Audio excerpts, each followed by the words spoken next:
मुसलमान आज हमारे देश का वो सब्जेक्ट है जिस पर मीडिया से लेकर आम और खास सभी तरह के लोग बहस कर रहे हैं। खास तौर से इलेक्ट्रॉनिक मीडिया मुसलमानों के मुद्दे पर खूब डिबेट कराता है। हालांकि उस डिबेट का मकसद आपको मालूम है, जमीनी मुद्दों के अलावा टीवी डिबेट में हर तरह का मसाला होता है।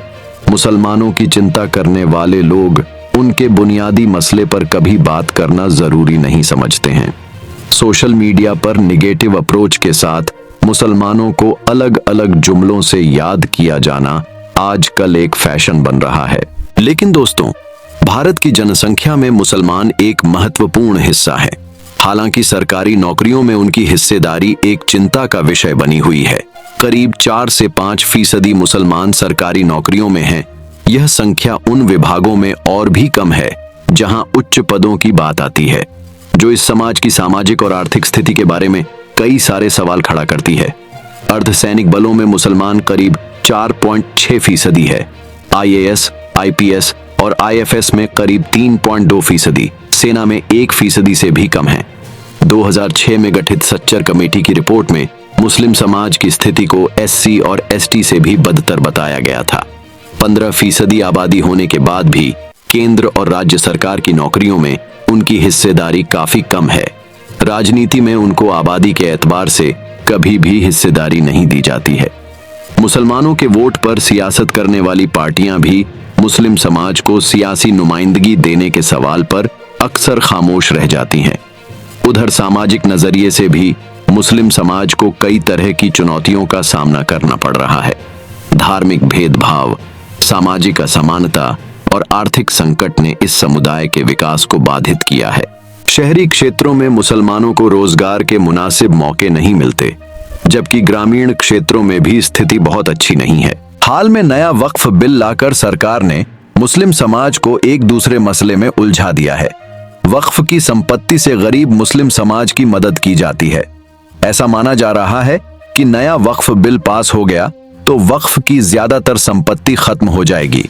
इसीलिए वक्फ बिल का मुस्लिम समाज जमकर विरोध कर रहा है। ये एक ऐसा बिल है कि हमारी अगली नस्लों को कब्रिस्तान में दफन करने की कहीं जगह नहीं मिल पाएगी। यह ऐसा मामला है कि सड़क पर नमाज़ पढ़ने की पाबंदी हुई, और यह ऐसा मामला है कि मस्जिदों में भी एक दिन पाबंदी हो जाएगी नमाज़ पढ़ने की, और उस मस्जिद की क्या सूरत हाल होगी ये कहना बड़ा मुश्किल है। और आज तो 1-2 बाबरी मस्जिद हो या ज्ञान बाकी मस्जिद का मामला हो, लेकिन आप देखेंगे अगर ये बिल खुदा न खास्ता पास हो गया तो पर हिंदुस्तान के मसाजिद का मामला आएगा। आज 1-2 मस्जिद के लिए आप परेशान हैं, बाबरी मस्जिद टूट गई, ज्ञान बाकी का मामला या और भी कुछ मामला आ रहा हो, तो सूरत हाल ये बनेगी। इसलिए एक एक फ़र्द को जो उम्मत के हैं उनको इसमें पिल जाना चाहिए कि किसी तरह से सरकार मजबूर हो जाए कि ये बिल बिल्कुल ही पास न हो।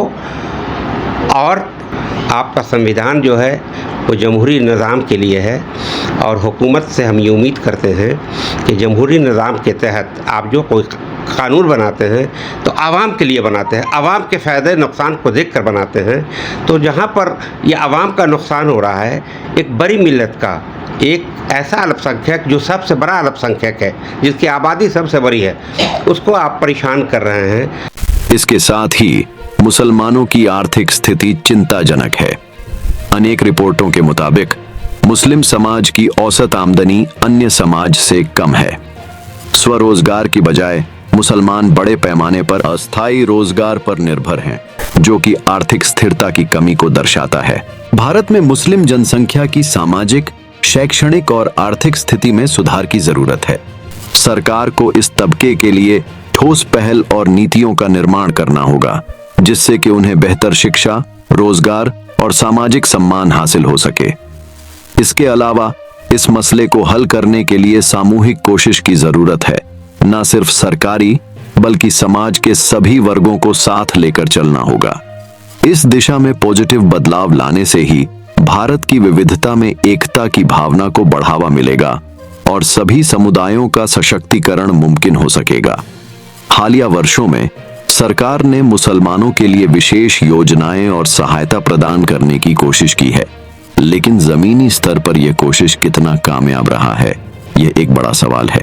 मुस्लिम संगठनों की तरफ से खास तौर से शिक्षा पर जोर दिया जा रहा है। हालांकि मुस्लिम संगठनों के बीच आपसी तालमेल की कमी के कारण इंक्लूसिव डेवलपमेंट उस तरीके से नहीं हो पा रहा है जिस तरह से कोशिश की जा रही है। पिछले कुछ वर्षों में लोगों की सोच, उनके जिंदगी जीने का तरीका और काम व पढ़ाई के तरीकों में भी बदलाव हुआ है। गरीबी, निरक्षरता और दूसरे कई तरह की मुश्किल से जूझ रहा मुस्लिम समाज हर कीमत पर अपने आप को बदलने की कोशिश करता नजर आ रहा है, जिसमें शिक्षा से लेकर रोजगार और भाईचारे से लेकर एक बेहतर समाज का निर्माण शामिल है। तालीम ही तरक्की का जीना है।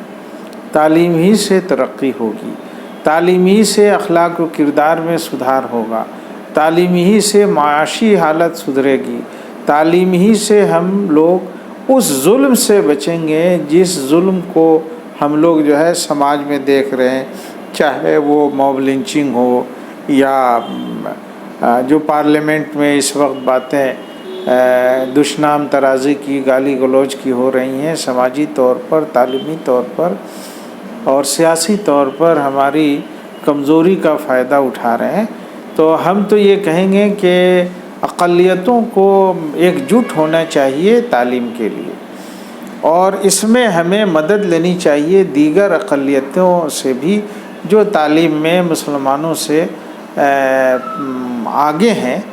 जब वो तालीम में आगे बढ़ेंगी तो फिर जो है दूसरी कौमें भी हमारी मदद में आएंगी और सरकारी तौर पर भी हम आगे बढ़ने के जो मौके हैं उसको हासिल करेंगे। मुस्लिम समाज का एक वर्ग मदरसों में पढ़ता है जहां बुनियादी सुविधाओं की कमी है। मिसाल के तौर पर बिहार में सैकड़ों ऐसे मदरसे हैं जहां शिक्षकों का पद वर्षों से खाली पड़ा है। मदरसों के उच्च शिक्षण संस्थाओं में सरकार ने शिक्षकों का पोस्ट तक मंजूर नहीं किया है। उर्दू को राज्य की दूसरी सरकारी जबान का दर्जा हासिल है, लेकिन उर्दू से जुड़े मामले खटाई में हैं। उर्दू के साथ साथ उर्दू किताबों का मसला है, उर्दू ट्रांसलेटर्स का मसला है, उर्दू पे दरख्वास्त देने का मसला है, उर्दू को अमली तौर पर ऑफिसों में काम करने के लिए मौका नहीं दिया जा रहा है उर्दू के नाम पर।